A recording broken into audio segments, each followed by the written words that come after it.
अहमदाबाद मित्र news में आपका स्वागत है। आज पूरा देश आजादी के जश्न में डूबा है। प्रधानमंत्री नरेंद्र मोदी ने 9वीं बार लाल किले से राष्ट्रीय ध्वज तिरंगा फहराया। इस दौरान 21 तोपों की सलामी भी दी गई। लाल किले पर उन्होंने देश के सामने 5 संकल्प रखे। उन्होंने राष्ट्रीय स्वास्थ्य मिशन के एक नए नाम पीएम समग्र स्वास्थ्य मिशन के विस्तार का भी उल्लेख किया। गांधी, नेहरू, सावरकर का जिक्र भी किया। नारी शक्ति के सम्मान और उनके गौरव की बात करते हुए वो भावुक हो गए। उन्होंने कहा, मैं एक पीड़ा जाहिर करना चाहता हूँ। मैं जानता हूँ कि शायद ये लाल किले का विषय नहीं हो सकता। मेरे भीतर का दर्द कहाँ कहूँ। वो है किसी ने न किसी कारण से हमारे अंदर एक ऐसी विकृति आई है। हमारी बोलचाल, हमारे शब्दों में हम नारी का अपमान करते हैं। क्या हम स्वभाव से, संस्कार से रोजमर्रा की जिंदगी में नारी को अपमानित करने वाली हर बात से मुक्ति का संकल्प ले सकते हैं? नारी का गौरव राष्ट्र के सपने पूरे करने में बहुत बड़ी पूंजी बनने वाला है। ये सामर्थ्य मैं देख रहा हूँ। पीएम ने कहा कि अगर हम अपनी ही पीठ थपथपाते रहेंगे तो हमारे सपने कहीं दूर चले जाएंगे। इसलिए हमने कितना भी संघर्ष किया हो, उसके बावजूद भी जब आज हम अमृत काल में प्रवेश कर रहे हैं तो अगले 25 साल हमारे देश के लिए अत्यंत महत्वपूर्ण है। आज मैं लाल किले से 130 करोड़ लोगों को आह्वान करता हूँ। साथियों, मुझे लगता है कि आने वाले 25 साल के लिए भी हम उन 5 प्रण पर अपने संकल्पों को केंद्रित करना होगा। हमें पंच प्रण को लेकर 2047 जब आजादी के 100 साल होंगे, आजादी के दीवानों के सारे सपने पूरे करने का जिम्मा उठाना होगा।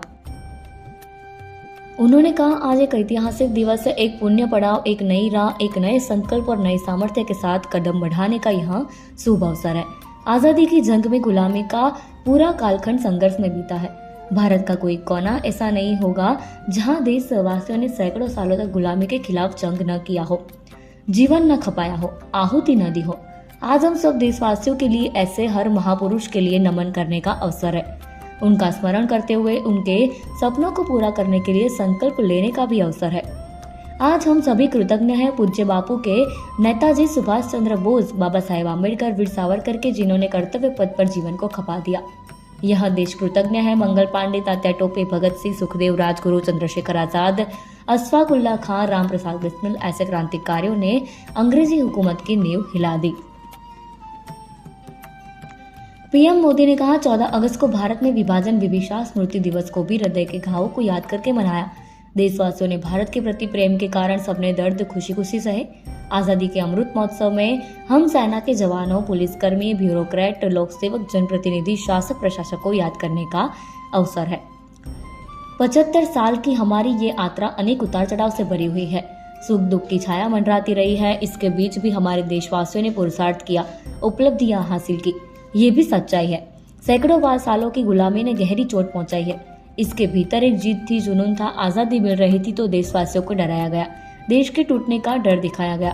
लेकिन ये हिंदुस्तान है, ये सदियों तक जीता रहा है।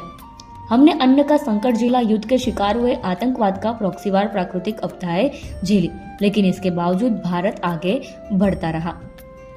पीएम मोदी ने कहा कि जिनके जहन में लोकतंत्र होता है, वे जब संकल्प लेकर चल पड़ते हैं, वो सामर्थ्य दुनिया की बड़ी सल्तनतों के लिए संकट का काल लेकर आती है। ये लोकतंत्र की जननी हमारे भारत ने सिद्ध कर दिया कि हमारे पास अनमोल सामर्थ्य है। 75 साल की यात्रा में उतार चढ़ाव आए। 2014 में देशवासियों ने मुझे दायित्व दिया। आजादी के बाद जन्मा मैं पहला व्यक्ति था जिसे लाल किले से देशवासी का गौरव ज्ञान करने का अवसर मिला। लेकिन मेरे दिल में जो भी आप लोगों से सीखा हूँ, जितना आप लोगों को जान पाया हूँ, सुख दुख को समझ पाया हूँ, उसको लेकर मैंने अपना पूरा कालखंड देश के उन लोगों को सशक्त बनाने में खपाया। दलित, शोषित, किसान, महिला, युवा हो, हिमालय की कंदराएं हो, समुद्र का तट हो, हर कोने में बापू का जो सपना था आखिरी इंसान को सामर्थ्य बनाने की, मैंने अपने आप को उसके लिए समर्पित किया।